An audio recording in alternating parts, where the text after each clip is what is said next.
Once again, it's on. You know what time it is. It's time to play some toss. Welcome, everyone, to episode 116 of Toss with Tristain on Sports Show. Yes, it is your main man, T-Square, Tristain Thomas. Thank you all so much for joining us this week. Clock's ticking on the regular season for the MLB, which means time's running out for the Brewers to make a move and make it soon. In the words of the great DMX. The Green Bay Packers faced a tough matchup this past Sunday in Tampa. They passed the test. What did I see? What happened? We'll discuss. And then the toss sweep, a big change for the Pro Bowl, finally is upon us. But you all know how we get things started here on Toss. We get things started with the state of the state, and let's get to those Milwaukee Brewers who are now, after last night's victory, we're talking Wednesday as we record this program on a Thursday, are now 83 and 72. Just a half game behind the Philadelphia Phillies, who have now lost 4 straight. I believe they lost 9 of their last 12 games. Just a half game back of the Phillies for that final wild card spot in the National League. Atlanta's already clinched. The Mets have already clinched. They're going to the postseason. That division still has yet to be decided, but they're both going to the postseason. San Diego is up there and wins. 2 fewer losses than the Phillies, 3 fewer losses than the Brewers. So they're up 2.5 games over Philadelphia for that final for their the 5th spot.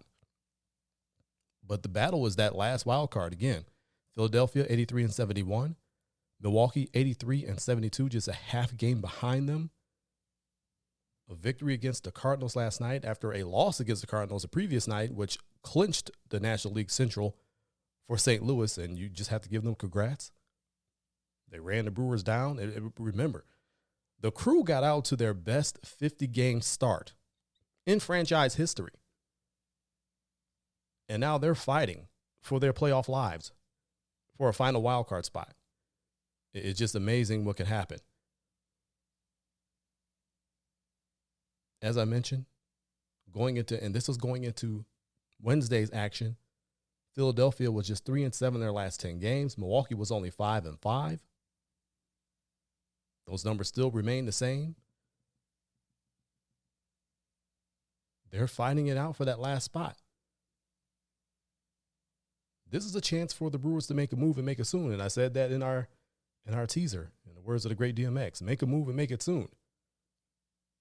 There are 6 games remaining, all at home for the Brewers. Everything is set up for you to make a run at this last wild card to possibly take over the Phillies for that final wild card. Tonight, again, as we record this program on a Thursday, you begin a 4-game set with the Marlins. The Marlins have 91 losses. This is a time where you need to take care of business against the teams you need to take care of it against.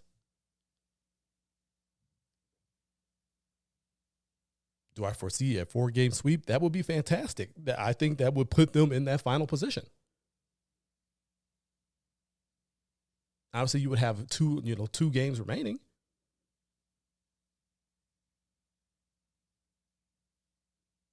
But it will put them in that final position.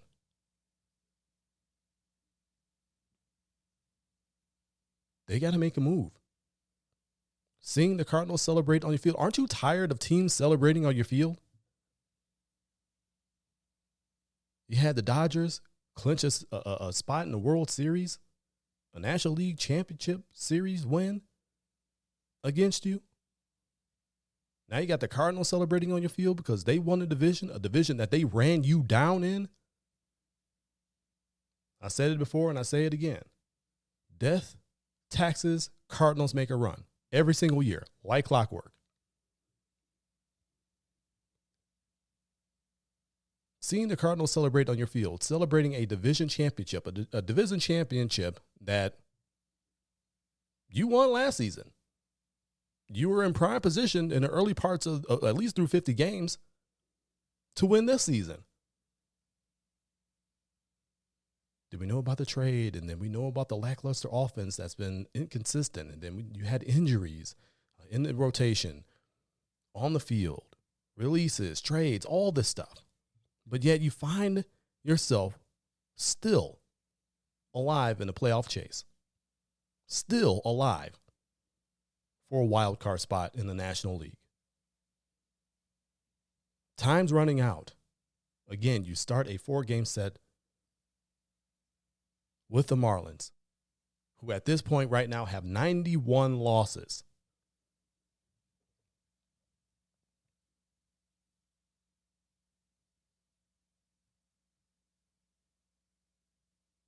You got to do something. You got to make a move.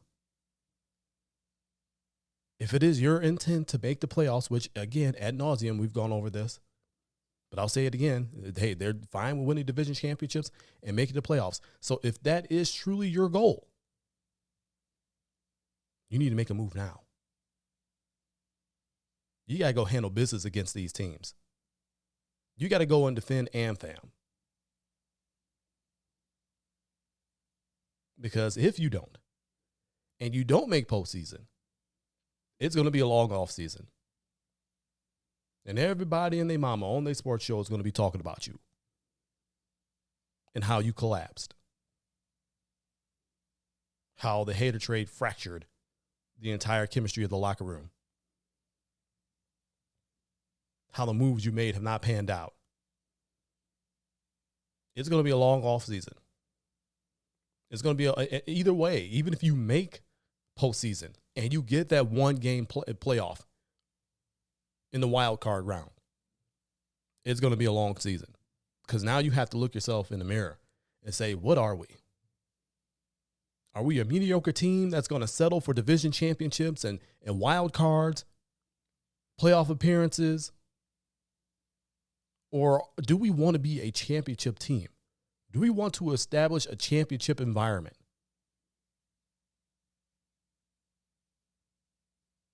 But that's the offseason, and you have a chance to at least stave it off for a little bit if you continue to handle business against teams that are inferior to you. And that starts with the Marlins. 6 games remaining. Half game behind Philadelphia for that final wild card. It is doable, despite everything we've spoken about here on this program. Despite everybody that covers the Brewers, despite all the national coverage of the Brewers and how they've kind of free-fallen but still have a fight to get into the playoffs. Despite all that, you still have a chance. Take advantage of it. Let's move on here on State of the State on Toss and get to the Green Bay Packers. Now, I am not ashamed when I am wrong. I readily admit it, and sometimes I love to be wrong. This is one of those instances on Quick Toss, which you can catch on YouTube at TM Truth, the number 12. I said the Buccaneers would win that ball game 20-17. I just felt that the Buccaneers defense was playing on a completely different level than that of the Packers, but the Packers were starting to get there. They just weren't quite there yet. Boy, did they prove me wrong, and I'm happy to be wrong, because the Packers came out with a 14-12 victory. 14-12. The last time I can even remember a game remotely like that. Maybe the Seahawks game, the Hail Mary game, maybe the 9-0 win against the Jets in the Super Bowl year. They don't win a lot of these close games like this, because they're not really involved in a lot of close games like this. It's the offense between the last 2 quarterbacks has just been explosive. So they haven't really had to play a whole lot of these types of games. So it's always, I don't want to say a treat. It's more nerve-wracking than anything, because you get sent through every single emotion possible. But it is a bit of a treat to see when the defense is that dominant on both sides, that you get this sort of a game that is just every play matters, field position matters, just everything. Mistakes are amplified. Everything just matters more. You really could say it was a playoff atmosphere. Now, I will say it didn't get off that way, at least for the Buccaneers, because really it felt almost like a tale of two halves. It really did. Sort of. So the Packers were moving the ball pretty much at will. They were going up and down the field. You get 2 touchdown drives. Aaron Rodgers is getting the ball out quick. You got Bakhtiari back on the line. Now you got a healthy line. Runyon made it back from concussion. Jenkins is on the other side. He held up well in his first game action. Held up well again this week. Bakhtiari held up well again this week. I believe he only gave up 1 pressure.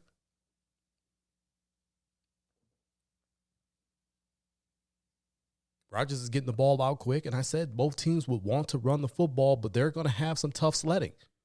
It's going to come down to who can get more out of their wide receivers. Packers were able to do that. Romeo Doubs had a huge game. He's the NFL Rookie of the Week. The Offensive Rookie of the Week. Huge game for him. Happy for him. Showing that he's rounding it to shape and he's starting to get that chemistry with Aaron Rodgers. And it's not like Aaron was not looking for him. He very much was.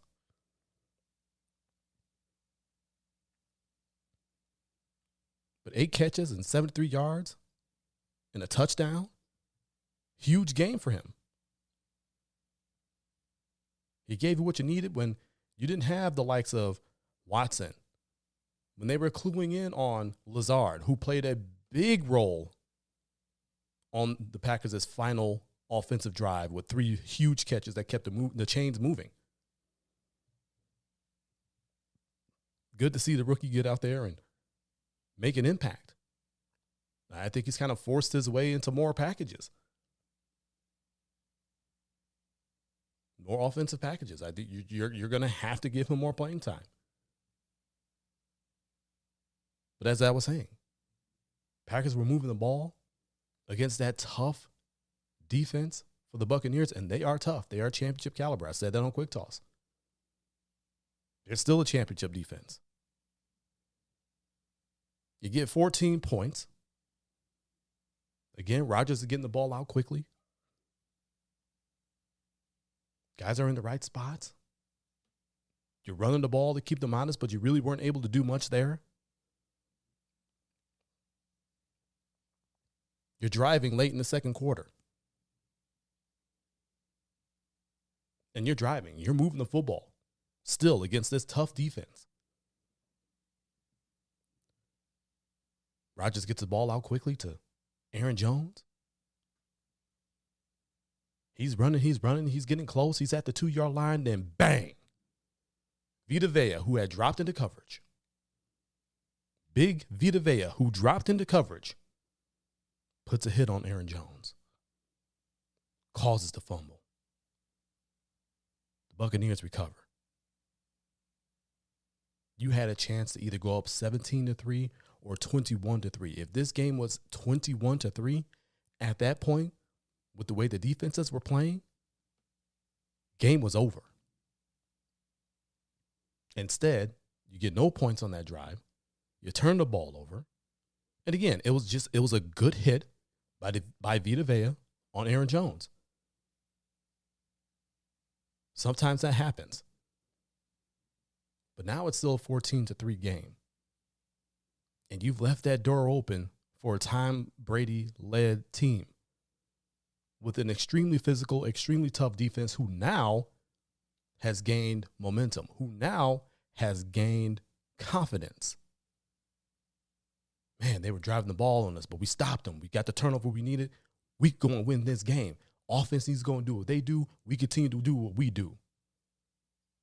They're not going to move the ball against us like this anymore. And pretty much for the rest of the game, they didn't. Save for that final offensive drive, which still did not result in points. The Packers were not able to move the football the way that they had throughout almost the first 2 quarters. Tampa Bay shut them down. It almost felt, again, as if one turnover, one event that went against them took the wind out the sails for the Packers offense. It just felt that way. But you have to credit the Buccaneers' defense for tightening up and getting after it.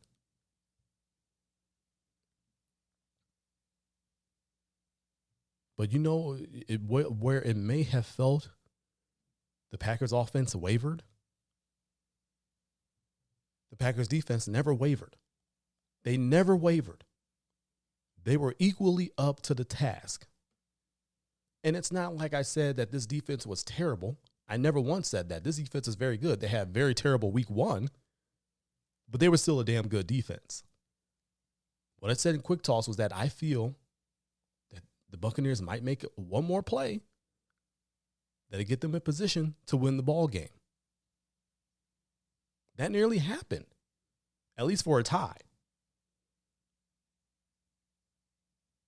Just one more play. I didn't say that they would go and blow the Packers out and it would just be easy for them or anything like that. I said nothing of that sort. This defense once again showed that they could be a dominant unit. And by the way, Pat O'Donnell, Packers punter, special teams player of the week. The Packers special teams are not messing things up. They have a competent and continuing to improve special teams. In a defense and field position game where your punter could go out there and consistently pin the opposition back against their goal line,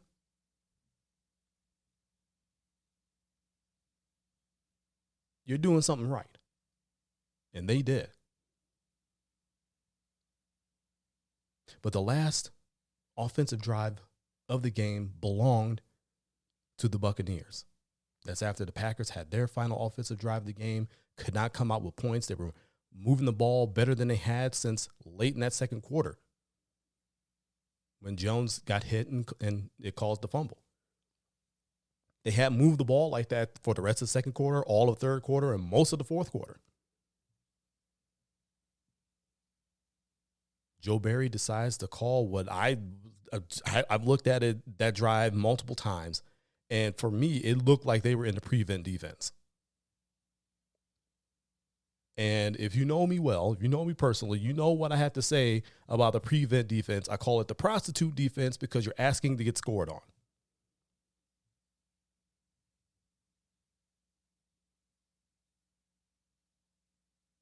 Prevent prevents nothing but wins.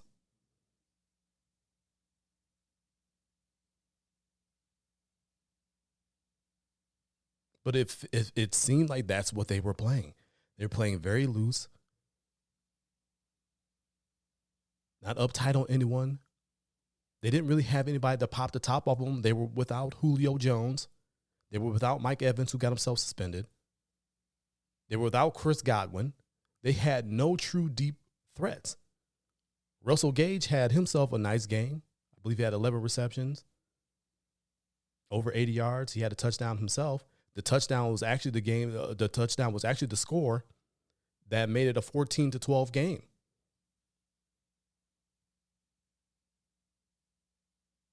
With 14 seconds remaining. The defense didn't work.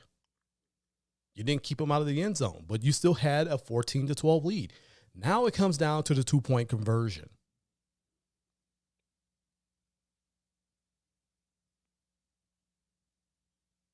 Tom Brady with the ball, with a chance to tie the game, send it into overtime, and at that point, anything could happen.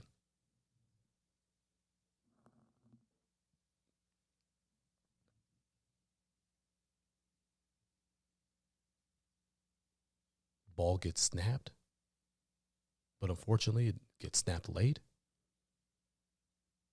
Buccaneers take a penalty for delay of game.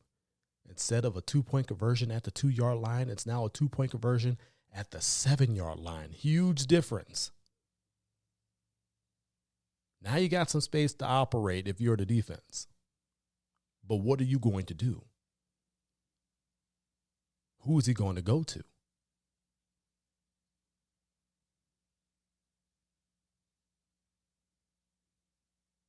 Brady gets the ball, drops back.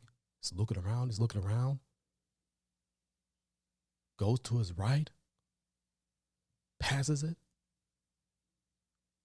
It's looking like it's going to be a touchdown. Darnell Savage is over there. It may be picked. It may not be. But it didn't matter. Because the all-pro Devondre Campbell, the all-pro linebacker who had 14 tackles that game, came up with the game-sealing play, knocking down that pass, denying the two-point conversion, and essentially sealing the Packers to win. Now, they said they had to go and get the onside kick, which they did. They were able to get that. But he made the game-saving play. And the Packers escaped Tampa with a 14-12 win. I can't even say escape. That was just really a tough, hard-nosed, physical football game. A real playoff-like atmosphere. Probably one of the best games of the week of week 3. There were some really good games.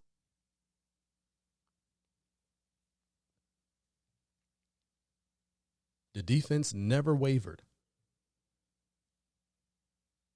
And you got to remember, you lost Jair Alexander to a groin injury in that game. Nixon stepped up. Stokes stepped up. Rasul Douglas stepped up. Linebackers were wrecking shop. You're talking Quay Walker. You're talking Devondre Campbell. Tackling machines, the both of them. Rashawn Gary continues to get pressure and get home. Kenny Clark was dominant. He had 2 sacks. So that whole defensive front, that whole defense as a whole, or as they like to call it, a we-fence.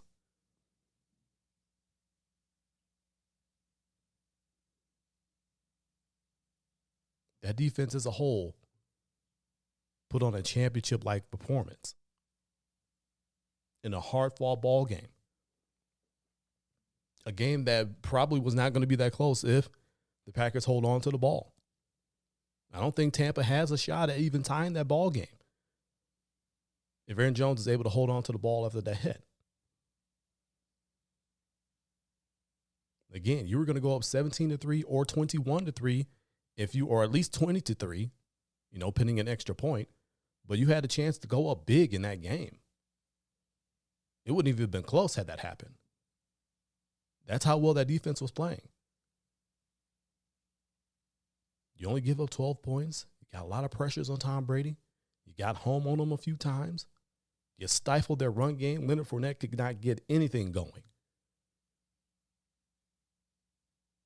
And that's what they wanted to do. They wanted to be able to run the football, just like the Packers, play good defense, and get what you can out of your receivers.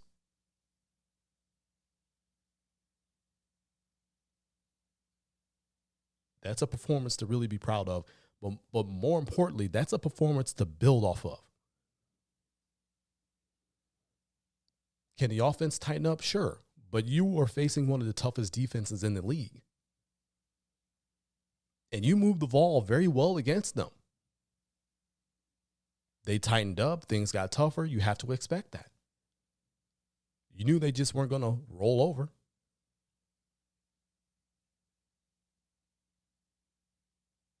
That defense, after a rough week 1 in Minnesota, they've definitely tightened it up. And you look for that to continue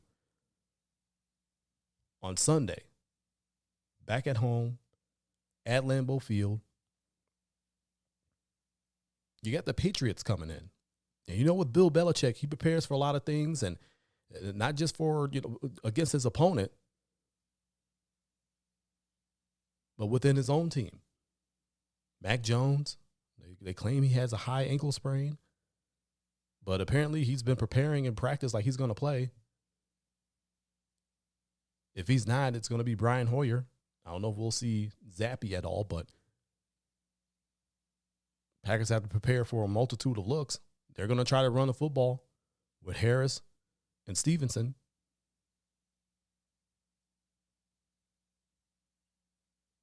Going to try and dink and dunk their way down the field with Hoyer. Probably try to blow the top off the defense with Devontae Parker, who had a huge game last week as well. came in the loss against the Ravens, but he had a huge game. So you got to prepare for anything with the Bill Belichick team. You just don't know what you're going to get. He wins games in a multitude of ways. Don't even know who the quarterback is going to be currently. But you have to build off of last week's performance. Continue to get better. That's a foundational win in my eyes. That is a foundational win to go into Tampa with blazing hot temperatures, to deal with that sort of adversity that you had to deal with, injuries, the heat, the defense tightening up, you not being able to move the ball the way you were the first few drives, overcoming turnovers. That's a foundational win, and it could be a launch pad to an even bigger season. But we shall see. And that's the state of the state. The Brewers, they got to make a move and make it soon. Only a half game behind the Phillies for that final NL wild card. 6 games remaining, including a 4-game set against the Marlins. And the Green Bay Packers, a foundational 14-12 victory over the Tampa Bay Buccaneers. Incredible victory. Let this be a launch pad for what you do the remainder of the season. It's time for us to run the tall sweep.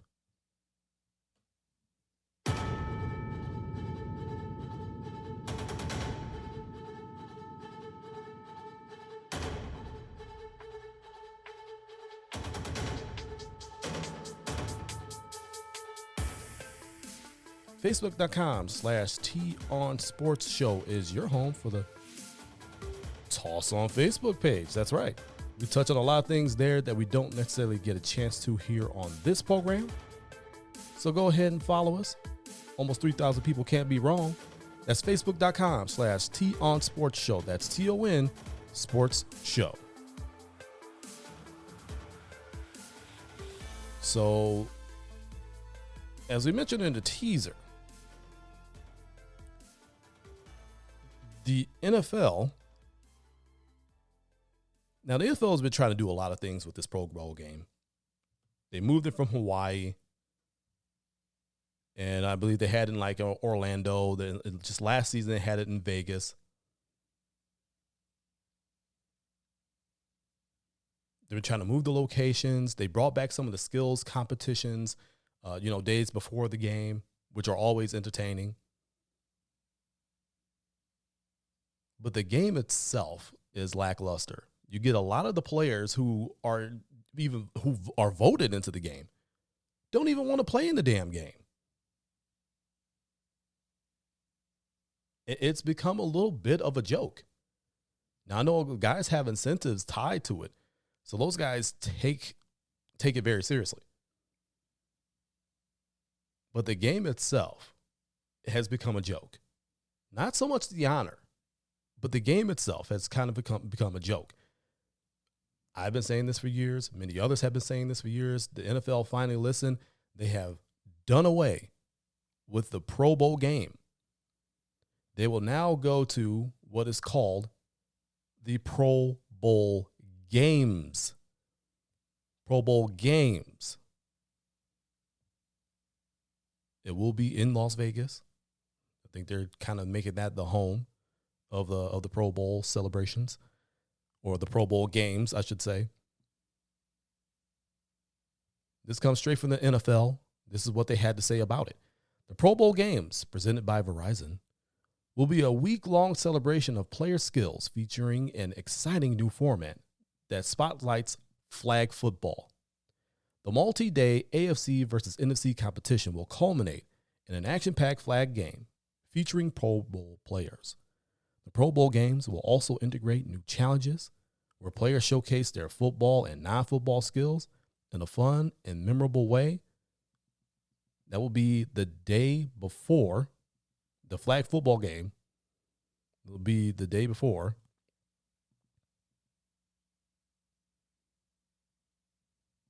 No, I thought it was supposed to be the day before the Super Bowl, but I don't quite have a date. I guess it's Sunday, February 5th. It will take all place. But This is intriguing. This is intriguing. You talk about a week-long kind of celebration of the players and their skills, bringing back those skills competitions, adding more to it. I think that will be really fun for the players. A flag football game. Who doesn't enjoy flag football? I mean, quite honestly, this is an upgrade over what the Pro Bowl game was anyway. I mean, you were basically playing two-hand touch anyway. You know, it just wasn't, it was no longer a must-see game. But now flag football, I don't know anybody who doesn't like flag football. That's going to be intriguing. You're going to be picking teams very differently. You're going to try to get some speedy guys out there. It's not the wear and tear of tackle football. I think a lot more of the bigger name players who do get voted in originally will want to play in it. Who will want to be a part of the Pro Bowl celebrations. This is an upgrade. I like it. I'll be tuning in to see what they do as far as the new challenges and how the flag football format goes. There's a lot they can do with that. But to not have the insult of a football game called the Pro Bowl, and to make it fun and to make it a week-long celebration of these players' skills and their accomplishments, I think that's a really great touch. It's a really great move on the NFL's part. I mean, we'll see. We'll see how it works. I mean, you could go so many places with this. You could do so many things with it. It's intriguing. I'll admit, it is very, very intriguing. But we'll have to see. We'll have to wait until Sunday, February 5th, to see how all this goes. But if they mess this up, if this somehow doesn't work, you might have to scrap this whole thing altogether. But I'm going to hold out faith, and I'm going to say that they'll do it justice now. And a lot more players will participate, and the fans will also tune in and want to actually go to these events. It's a good move. We'll see if it works out for the NFL. Well, y'all, it's time for me to get on up out of here. This is episode 116 of Toss. You know where to find me on social media. At the20double on Instagram and Twitter. That's at the number 2, the number 0, and the word double. Facebook.com/T on Sports Show. That's TON Sports Show. Your home for the Toss on Facebook page. Touching on a lot of things there that we don't get a chance to here on the show. That's Facebook.com/T on Sports Show. That's TON Sports Show. And of course, Toss Nation Media. Your home for the Toss brand of sports. Truthful, opinionated, passionate sports. It's what you deserve. But, as I said before, it's time for me to get on up out of here. This is T-Squared, Tristan Thomas, reminding all of you to keep it moving forward. Always forward. Forward always. Until next week, so long from Toss.